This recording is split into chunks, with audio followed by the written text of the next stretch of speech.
ನಮ್ಮ ಕನ್ನಡ ಚಿತ್ರರಂಗದ ಹಿರಿಯಣ್ಣ, ನಮ್ಮೆಲ್ಲ ಕಲಾವಿದರ ಪೋಷಕ ಕಲಾವಿದರ ಅತ್ಯದ್ಭುತ ಮಾರ್ಗದರ್ಶಿ ಬ್ಯಾಂಕ್ ಜನಾರ್ದನ್ ಅವರು ಇವತ್ತು ಬೆಳಿಗ್ಗೆ 2:30ಗೆ ವಿಕ್ರಮ್ ಹಾಸ್ಪಿಟಲ್, ಅದೇ ಮಣಿಪಾಲ್ ಹಾಸ್ಪಿಟಲಲ್ಲಿ ವಿಧಿವಶರಾಗಿದ್ದಾರೆ. ನಾನು ಕರಟಗಿಯಿಂದ ಶೂಟಿಂಗ್ ಮುಗಿಸ್ಕೊಂಡು ಬರ್ತಾ ಇರುವಾಗ ಬೆಳಿಗ್ಗೆ 5:30ಗೆ ನನ್ನ ಮೆಸೇಜ್ ಬಂತು. ಈಗ ಸುಮಾರು ಜನಕ್ಕೆ ನನ್ನ ಮೆಸೇಜ್ಗಳನ್ನ ತಲುಪಿಸುವಂಥ ಒಂದು ಮೊದಲ ಕರ್ತವ್ಯವನ್ನು ಮಾಡಿದೆ. ಅವರು ಬ್ಯಾಂಕಲ್ಲಿ, ವಿಜಯ ಬ್ಯಾಂಕಲ್ಲಿ ಕೆಲಸ ಮಾಡ್ತಿದ್ರು. ನಂತರ ಹವ್ಯಾಸಕ್ಕೆ ನಾಟಕ ಮಾಡ್ತಾಯಿದ್ರು. ಸಿನಿಮಾ ರಂಗಕ್ಕೆ ಪಾದಾರ್ಪಣೆ ಮಾಡಿದ್ರು. ಸುಮಾರು 500ಕ್ಕೂ ಹೆಚ್ಚು ಚಿತ್ರಗಳಲ್ಲಿ ಅಭಿನಯಿಸಿದ್ದಾರೆ. ಸುಮಾರು ಸಾವಿರಾರು ವೃತ್ತಿರಂಗಭೂಮಿ ನಾಟಕಗಳಲ್ಲಿ ಪಾತ್ರ ಮಾಡಿದ್ದಾರೆ. ಜೊತೆಗೆ ಕಂಪ್ನಿನೂ ಕೂಡ ಕಟ್ಟಿ ಕಂಪ್ನಿನೂ ಕೂಡ ನಡೆಸಿದ್ರು. ಸ್ವಲ್ಪ ದಿನ ಲಾಸ್ ಆದರು. ನಂತರ ಚುನಾವಣೆಗೆ ನಿಂತ್ಕೋಬೇಕು ಅಂತ ಓಡಾಡಿದರು, ಅದೂ ಆಯಿತು. ನಂತರ ಪೋಷಕ ಕಲಾವಿದರ ಸಂಘ ಅಂತ ಒಂದು ಸ್ಥಾಪನೆ ಮಾಡಿ ಪೋಷಕ ಕಲಾವಿದರಿಗೆ ಏನಾದರೂ ಒಂದು ಗುರುತರವಾದಂಥ ನೆರವನ್ನು ಮಾಡಬೇಕು, ಅವರಿಗೆ ಆಧಾರ ಸ್ತಂಭವಾಗಿ ನಿಂತ್ಕೋಬೇಕು ಸಂಘ ಅಂತ ಅವರು ಸ್ಥಾಪಕ ಅಧ್ಯಕ್ಷರಾಗಿ ಸಾಕಷ್ಟು ವರ್ಷಗಳ ಕಾಲ ಕೆಲಸ ಮಾಡಿದ್ರು. ಅದು ಕೂಡ ಸಾಕಷ್ಟು ಬೆಳೀತು. ಸುಮಾರು ಕಲಾವಿದರುಗಳಿಗೆ ಸಹಾಯ ಆಗಿದೆ. ಜೊತೆಗೆ ಒಕ್ಕೂಟದ ಜೊತೆಗೆ ಚಲನಚಿತ್ರ ತಂತ್ರಜ್ಞರು ಮತ್ತು ಕಾರ್ಮಿಕರ ಒಕ್ಕೂಟದ ಜೊತೆಗೆ ಹೊಂದಾಣಿಕೆಯನ್ನು ಮಾಡಿಕೊಂಡು ಆರೋಗ್ಯದ ಕಾರ್ಡ್ಗಳನ್ನು ಕೂಡ ಮಾಡಿಸ್ಕೊಂಡು ಸುಮಾರು ಜನ ಕಲಾವಿದರಿಗೆ ಸಹಾಯ ಆಗಿದೆ. ನಮಗೆಲ್ರಿಗೂ ಮಾರ್ಗದರ್ಶಿಯಾಗಿದ್ದರು. ಸಾಕಷ್ಟು ಜನ ಕಲಾವಿದರುಗಳಿಗೆ ಏನಾದರೂ ಕಷ್ಟ ಬಂತು ಅಂತಂದರೆ ಇತ್ತೀಚೆಗೆ ಓಡಾಡೋಕ್ಕಾಗ್ತಿರಲಿಲ್ಲ. 2 ವರ್ಷದಿಂದ ಅವರು ಯಾವುದೇ ನಾಟಕವನ್ನು ಮಾಡ್ತಿರಲಿಲ್ಲ, ಸಿನಿಮಾದಲ್ಲೂ ಕೂಡ ಕಾಣಿಸ್ಕೊಳ್ತಿರಲಿಲ್ಲ. ಆರೋಗ್ಯ ಸ್ಥಿತಿ ಚೆನ್ನಾಗಿರಲಿಲ್ಲ, ಓಡಾಡೋಕ್ಕೆ ತುಂಬ ಕಷ್ಟ ಆಗ್ತಿತ್ತು. ಮೊದಲೇ ಹಾರ್ಟ್ ಸರ್ಜರಿ ಆಗಿತ್ತು ಈಗ ಒಂದು 10 ವರ್ಷದ ಹಿಂದೆ. ಈಗ ಮತ್ತೆ ಹಾರ್ಟ್ ಸರ್ಜರಿ ಆಗಿ ಸ್ಟಂಟ್ ಹಾಕಿದ್ರು ಮೊದಲು, ಈಗ 3 ಸ್ಟಂಟ್ಗಳನ್ನ ಹಾಕಿದರು. ಮತ್ತು ಪದೇ ಪದೇ ಆಸ್ಪತ್ರೆ ಸೇರ್ತಾಯಿದ್ರು. ನಾನು ಸುಮಾರು ತಿಂಗಳಿಗೊಂದು ಸರ್ತಿ ನಾವೆಲ್ಲ ಕಲಾವಿದರುಗಳು ಫೋನಲ್ಲಿ ಮಾತಾಡ್ತಿದ್ವಿ. 2 ತಿಂಗಳು ಮುಂಚೆ ನಾನು ಈ ಮನೆಗೆ ಬಂದು ಅವ್ರ ಯೋಗಕ್ಷೇಮ ವಿಚಾರಿಸ್ಕೊಂಡು ಹೋಗಿದ್ದೆ. ಹಾಗಾಗಿ ಫೋನಲ್ಲಿ ಮಾತಾಡ್ತಿರು ಅಂತಂದ್ರೆ, ಯಾಕೆಂತಂದ್ರೆ ನಾವೆಲ್ಲ ಕಲಾವಿದರುಗಳು ವಯಸ್ಸು ಆಗ್ತಾ ಒಬ್ರನ್ನೊಬ್ರು ಮಾತಾಡ್ಸ್ಕೊತಾ ಇರಬೇಕು. ಇದು ಮನುಷ್ಯ ಧರ್ಮ. ಯಾಕೆ ಅಂತಂದರೆ ಒಬ್ರಿಗೊಬ್ರಿಗೆ ಒಂದು ಧೈರ್ಯ ಹೇಳೋವಂಥದ್ದು, ಚೈತನ್ಯ ಇದೆ, ನಿನಗೆ ಆಯಸ್ಸಿದೆ, ಆರೋಗ್ಯವಾಗಿರು ಅಂತ ಅನ್ನೋದು. ನಗ್ತಾ ನಾವೆಲ್ಲರೂ ಕಲಾವಿದರುಗಳು ಮಾತಾಡ್ತಾ ಇದ್ದರೆ ಪ್ರತಿಯೊಬ್ಬರು ಆಯಸ್ಸು ಗಟ್ಟಿಯಾಗಿರುತ್ತೆ, ಆರೋಗ್ಯ ಚೆನ್ನಾಗಿರುತ್ತೆ, ಲವಲವಿಕೆಯಿಂದ ಇರ್ತಾರೆ.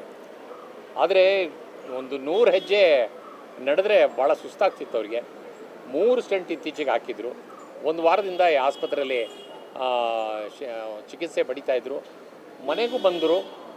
ಅವ್ರ ಮಗ ಹೇಳಿದಂತೆ ಪರವಾಗಿಲ್ಲ, ಚೇತರಿಸ್ಕೊಂಡ್ರು. ಪ್ರತಿ ಸಾರಿ ಆಸ್ಪತ್ರೆಗೆ ಹೋಗಿ ಬಂದಂಗೆ ಚೇತರಿಸ್ಕೋತಾರಲ್ಲ, ಅದೇ ಥರ ಚೇತರಿಸ್ಕೊಂಡ್ರು ಅಂತಿದ್ರು. ಇದಕ್ಕಿದ್ದಂಗೆ ಉಸಿರಾಟದ ತೊಂದರೆ ಆಗಿ ಮತ್ತೆ ಆಸ್ಪತ್ರೆಗೆ ಅಡ್ಮಿಟ್ ಆಗಿ ಅವರು ಉಳಿಸ್ಕೊಳ್ಳೋಕ್ಕಾಗಲಿಲ್ಲ, ವಿಧಿವಶರಾಗಿದ್ದಾರೆ. ನಮಗೆ ಕನ್ನಡ ಚಿತ್ರರಂಗದಲ್ಲಿ ಸಾಕಷ್ಟು ಚಿತ್ರಗಳಲ್ಲಿ ಅದ್ಭುತವಾದಂಥ ನಟನೆಯ ಮೂಲಕ ಜನರನ್ನು ಮನರಂಜಿಸಿದ್ದಾರೆ.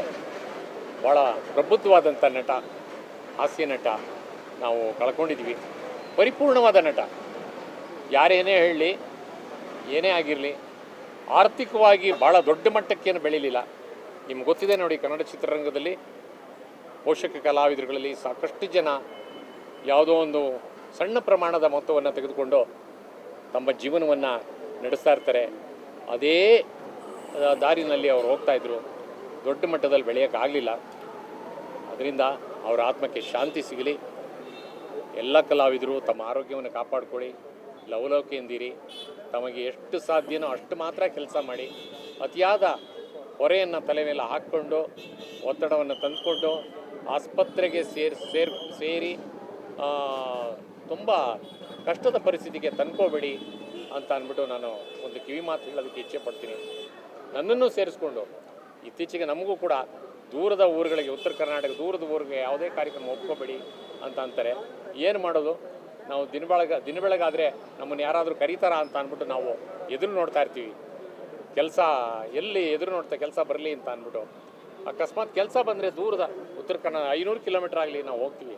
ಆದರೆ ನಮ್ಮ ದೇಹ ಸ್ಥಿತಿನ ನಾವು ಕೂಡ ಗಮನದಲ್ಲಿಟ್ಟುಕೊಂಡು ಕೆಲಸ ಮಾಡಬೇಕು. ಹಾಗಾಗಿ ಎಲ್ಲ ಕಲಾವಿದರಿಗೂ ಒಳ್ಳೆಯದಾಗಲಿ, ಬ್ಯಾಂಕ್ ಜನಾರ್ದನ್ ಅವರ ಆತ್ಮಕ್ಕೆ ಶಾಂತಿ ಸಿಗಲಿ ಅಂತ ಎಲ್ಲರ ಪರವಾಗಿ ನಾನು ಭಗವಂತನಲ್ಲಿ ಪ್ರಾರ್ಥನೆ ಮಾಡ್ತೀನಿ. ನಮ್ಮ ಕನ್ನಡ ಚಿತ್ರರಂಗದ ಹಿರಿಯಣ್ಣ,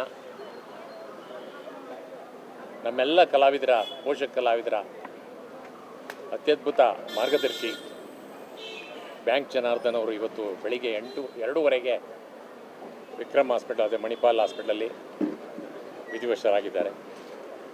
ನಾನು ಕರಟಗಿಯಿಂದ ಶೂಟಿಂಗ್ ಮುಗಿಸ್ಕೊಂಡು ಬರ್ತಾ ಇರುವಾಗ ಬೆಳಿಗ್ಗೆ 5:30ಗೆ ನನ್ನ ಮೆಸೇಜ್ ಬಂತು. ಈಗ ಸುಮಾರು ಜನಕ್ಕೆ ನನ್ನ ಮೆಸೇಜ್ಗಳನ್ನ ತಲುಪಿಸುವಂಥ ಒಂದು ಮೊದಲ ಕರ್ತವ್ಯವನ್ನು ಮಾಡಿದೆ. ಅವರು ಬ್ಯಾಂಕಲ್ಲಿ, ವಿಜಯ ಬ್ಯಾಂಕಲ್ಲಿ ಕೆಲಸ ಮಾಡ್ತಿದ್ರು. ನಂತರ ಹವ್ಯಾಸಕ್ಕೆ ನಾಟಕ ಮಾಡ್ತಾಯಿದ್ರು. ಸಿನಿಮಾ ರಂಗಕ್ಕೆ ಪಾದಾರ್ಪಣೆ ಮಾಡಿದ್ರು. ಸುಮಾರು 500ಕ್ಕೂ ಹೆಚ್ಚು ಚಿತ್ರಗಳಲ್ಲಿ ಅಭಿನಯಿಸಿದ್ದಾರೆ. ಸುಮಾರು ಸಾವಿರಾರು ವೃತ್ತಿರಂಗಭೂಮಿ ನಾಟಕಗಳಲ್ಲಿ ಪಾತ್ರ ಮಾಡಿದ್ದಾರೆ. ಜೊತೆಗೆ ಕಂಪ್ನಿನೂ ಕೂಡ ಕಟ್ಟಿ ಕಂಪ್ನಿನೂ ಕೂಡ ನಡೆಸಿದ್ರು. ಸ್ವಲ್ಪ ದಿನ ಲಾಸ್ ಆದರು. ನಂತರ ಚುನಾವಣೆಗೆ ನಿಂತ್ಕೋಬೇಕು ಅಂತ ಓಡಾಡಿದರು, ಅದೂ ಆಯಿತು. ನಂತರ ಪೋಷಕ ಕಲಾವಿದರ ಸಂಘ ಅಂತ ಒಂದು ಸ್ಥಾಪನೆ ಮಾಡಿ ಪೋಷಕ ಕಲಾವಿದರಿಗೆ ಏನಾದರೂ ಒಂದು ಗುರುತರವಾದಂಥ ನೆರವನ್ನು ಮಾಡಬೇಕು, ಅವರಿಗೆ ಆಧಾರ ಸ್ತಂಭವಾಗಿ ನಿಂತ್ಕೋಬೇಕು ಸಂಘ ಅಂತ ಅವರು ಸ್ಥಾಪಕ ಅಧ್ಯಕ್ಷರಾಗಿ ಸಾಕಷ್ಟು ವರ್ಷಗಳ ಕಾಲ ಕೆಲಸ ಮಾಡಿದ್ರು. ಅದು ಕೂಡ ಸಾಕಷ್ಟು ಬೆಳೀತು. ಸುಮಾರು ಕಲಾವಿದರುಗಳಿಗೆ ಸಹಾಯ ಆಗಿದೆ. ಜೊತೆಗೆ ಒಕ್ಕೂಟದ ಜೊತೆಗೆ ಚಲನಚಿತ್ರ ತಂತ್ರಜ್ಞರು ಮತ್ತು ಕಾರ್ಮಿಕರ ಒಕ್ಕೂಟದ ಜೊತೆಗೆ ಹೊಂದಾಣಿಕೆಯನ್ನು ಮಾಡಿಕೊಂಡು ಆರೋಗ್ಯದ ಕಾರ್ಡ್ಗಳನ್ನು ಕೂಡ ಮಾಡಿಸ್ಕೊಂಡು ಸುಮಾರು ಜನ ಕಲಾವಿದರಿಗೆ ಸಹಾಯ ಆಗಿದೆ. ನಮಗೆಲ್ರಿಗೂ ಮಾರ್ಗದರ್ಶಿಯಾಗಿದ್ದರು. ಸಾಕಷ್ಟು ಜನ ಕಲಾವಿದರುಗಳಿಗೆ ಏನಾದರೂ ಕಷ್ಟ ಬಂತು ಅಂತಂದರೆ ಇತ್ತೀಚೆಗೆ ಓಡಾಡೋಕ್ಕಾಗ್ತಿರಲಿಲ್ಲ. 2 ವರ್ಷದಿಂದ ಅವರು ಯಾವುದೇ ನಾಟಕವನ್ನು ಮಾಡ್ತಿರಲಿಲ್ಲ, ಸಿನಿಮಾದಲ್ಲೂ ಕೂಡ ಕಾಣಿಸ್ಕೊಳ್ತಿರಲಿಲ್ಲ. ಆರೋಗ್ಯ ಸ್ಥಿತಿ ಚೆನ್ನಾಗಿರಲಿಲ್ಲ, ಓಡಾಡೋಕ್ಕೆ ತುಂಬ ಕಷ್ಟ ಆಗ್ತಿತ್ತು. ಮೊದಲೇ ಹಾರ್ಟ್ ಸರ್ಜರಿ ಆಗಿತ್ತು ಈಗ ಒಂದು 10 ವರ್ಷದ ಹಿಂದೆ. ಈಗ ಮತ್ತೆ ಹಾರ್ಟ್ ಸರ್ಜರಿ ಆಗಿ ಸ್ಟಂಟ್ ಹಾಕಿದ್ರು ಮೊದಲು, ಈಗ 3 ಸ್ಟಂಟ್ಗಳನ್ನ ಹಾಕಿದರು. ಮತ್ತು ಪದೇ ಪದೇ ಆಸ್ಪತ್ರೆ ಸೇರ್ತಾಯಿದ್ರು. ನಾನು ಸುಮಾರು ತಿಂಗಳಿಗೊಂದು ಸರ್ತಿ ನಾವೆಲ್ಲ ಕಲಾವಿದರುಗಳು ಫೋನಲ್ಲಿ ಮಾತಾಡ್ತಿದ್ವಿ. 2 ತಿಂಗಳು ಮುಂಚೆ ನಾನು ಈ ಮನೆಗೆ ಬಂದು ಅವ್ರ ಯೋಗಕ್ಷೇಮ ವಿಚಾರಿಸ್ಕೊಂಡು ಹೋಗಿದ್ದೆ. ಹಾಗಾಗಿ ಫೋನಲ್ಲಿ ಮಾತಾಡ್ತಿರು ಅಂತಂದ್ರೆ, ಯಾಕೆಂತಂದ್ರೆ ನಾವೆಲ್ಲ ಕಲಾವಿದರುಗಳು ವಯಸ್ಸು ಆಗ್ತಾ ಒಬ್ರನ್ನೊಬ್ರು ಮಾತಾಡ್ಸ್ಕೊತಾ ಇರಬೇಕು. ಇದು ಮನುಷ್ಯ ಧರ್ಮ. ಯಾಕೆ ಅಂತಂದರೆ ಒಬ್ರಿಗೊಬ್ರಿಗೆ ಒಂದು ಧೈರ್ಯ ಹೇಳೋವಂಥದ್ದು, ಚೈತನ್ಯ ಇದೆ, ನಿನಗೆ ಆಯಸ್ಸಿದೆ, ಆರೋಗ್ಯವಾಗಿರು ಅಂತ ಅನ್ನೋದು. ನಗ್ತಾ ನಾವೆಲ್ಲರೂ ಕಲಾವಿದರುಗಳು ಮಾತಾಡ್ತಾ ಇದ್ದರೆ ಪ್ರತಿಯೊಬ್ಬರು ಆಯಸ್ಸು ಗಟ್ಟಿಯಾಗಿರುತ್ತೆ, ಆರೋಗ್ಯ ಚೆನ್ನಾಗಿರುತ್ತೆ, ಲವಲವಿಕೆಯಿಂದ ಇರ್ತಾರೆ. ಆದರೆ ಒಂದು 100 ಹೆಜ್ಜೆ ನಡೆದ್ರೆ ಭಾಳ ಸುಸ್ತಾಗ್ತಿತ್ತು ಅವರಿಗೆ. 3 ಸ್ಟಂಟ್ ಇತ್ತೀಚೆಗೆ ಹಾಕಿದ್ರು.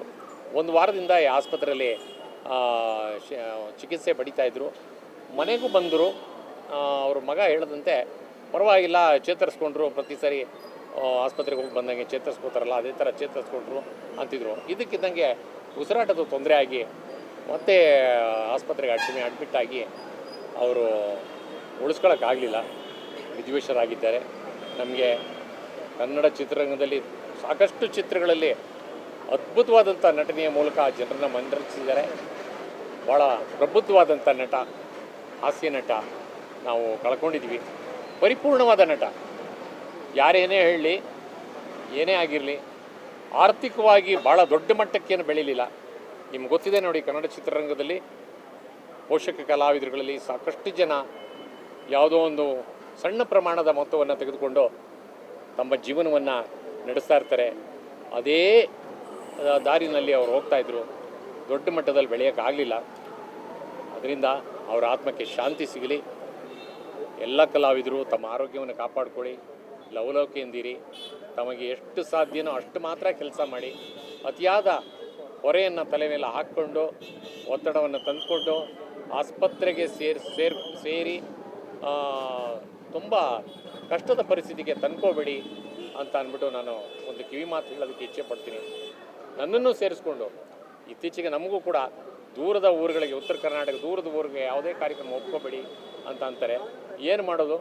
ನಾವು ದಿನ ಬೆಳಗಾದರೆ ನಮ್ಮನ್ನು ಯಾರಾದರೂ ಕರೀತಾರ ಅಂತ ಅಂದ್ಬಿಟ್ಟು ನಾವು ಎದುರು ನೋಡ್ತಾ ಇರ್ತೀವಿ. ಕೆಲಸ ಎಲ್ಲಿ ಎದುರು ನೋಡ್ತಾ ಕೆಲಸ ಬರಲಿ ಅಂತ ಅಂದ್ಬಿಟ್ಟು ಅಕಸ್ಮಾತ್ ಕೆಲಸ ಬಂದರೆ ದೂರದ ಉತ್ತರ ಕನ್ನಡ 500 ಕಿಲೋಮೀಟ್ರ್ ಆಗಲಿ ನಾವು ಹೋಗ್ತೀವಿ. ಆದರೆ ನಮ್ಮ ದೇಹ ಸ್ಥಿತಿನ ನಾವು ಕೂಡ ಗಮನದಲ್ಲಿಟ್ಟುಕೊಂಡು ಕೆಲಸ ಮಾಡಬೇಕು. ಹಾಗಾಗಿ ಎಲ್ಲ ಕಲಾವಿದರಿಗೆ ಒಳ್ಳೆಯದಾಗಲಿ, ಬ್ಯಾಂಕ್ ಜನಾರ್ದನ್ ಅವರ ಆತ್ಮಕ್ಕೆ ಶಾಂತಿ ಸಿಗಲಿ ಅಂತ ಎಲ್ಲರ ಪರವಾಗಿ ನಾನು ಭಗವಂತನಲ್ಲಿ ಪ್ರಾರ್ಥನೆ ಮಾಡ್ತೀನಿ.